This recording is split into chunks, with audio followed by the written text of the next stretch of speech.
Beneath the restless oceans of Norse mythology lies a creature so massive and powerful that even the gods feared it. A serpent that wraps around the world itself, waiting for the day it will unleash chaos.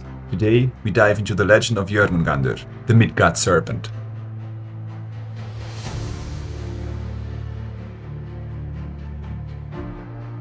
Our story begins in Jotunheim, land of the giants, and with the fearsome giantess Angerboda and Loki, the infamous trickster god. Together, they had 3 children who would terrify the gods, the wolf Fenrir, the death goddess Hail, and the serpent Jörmungandr. When Odin, the All-Father, learned of these children and the prophecies surrounding them, he acted out of fear. Each child was dealt with differently. Hail was cast into the realm of the dead, Fenrir was bound in chains, and Jörmungandr was thrown into the vast ocean surrounding Midgard, our world.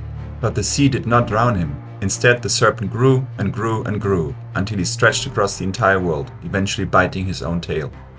Jörmungandr is not just a monster, he's a symbol, a living boundary between order and chaos. As long as he holds his tail, the world remains intact, but if he ever lets go, that's when Ragnarok, the end of the world, begins. This theme, our tail-eating serpent, appears in many cultures, but in Norse myth it's far more ominous. Jörmungandr isn't completing a cycle, he's holding back destruction. The most famous encounter between gods and serpent comes during Thor's legendary fishing trip.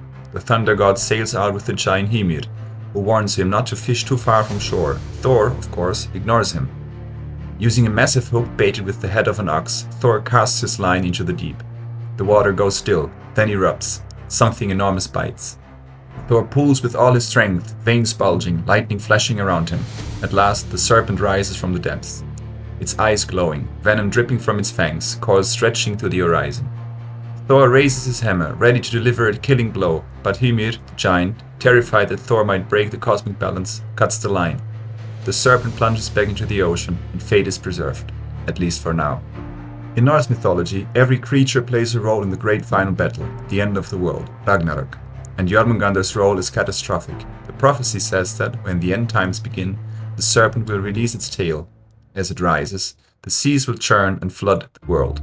Poison will fill the skies, giants will march, the dead will rise, and the gods will prepare for war. On the battlefield, Thor and Jörmungandr face each other one final time. Thor strikes with Mjolnir, his hammer, killing the serpent at last, but its venom fills the air. The thunder god staggers back 9 steps before collapsing, dead. Their rivalry, written into the fabric of destiny, ends with both of them falling. Jörmungandr's story has fascinated historians, mythologists, and storytellers for centuries. Some interpret the serpent as a symbol of the natural cycles of destruction, storms, tides, earthquakes. Others see him as the ultimate embodiment of fear, an enemy too large to escape, yet too important to destroy. And for the Vikings, living at the mercy of the sea, Jörmungandr represented both the danger and mystery of the ocean, powerful, unpredictable, and unending. From the depths of the Norse cosmos to the edge of the world, Jörmungandr stands as one of mythology's most awe-inspiring creatures, a force of nature, a guardian of fate, and the serpent that may one day bring about the end of all things. If you enjoyed this deep dive into Norse legend, make sure to subscribe and ring that bell, because more mythic stories are on the way.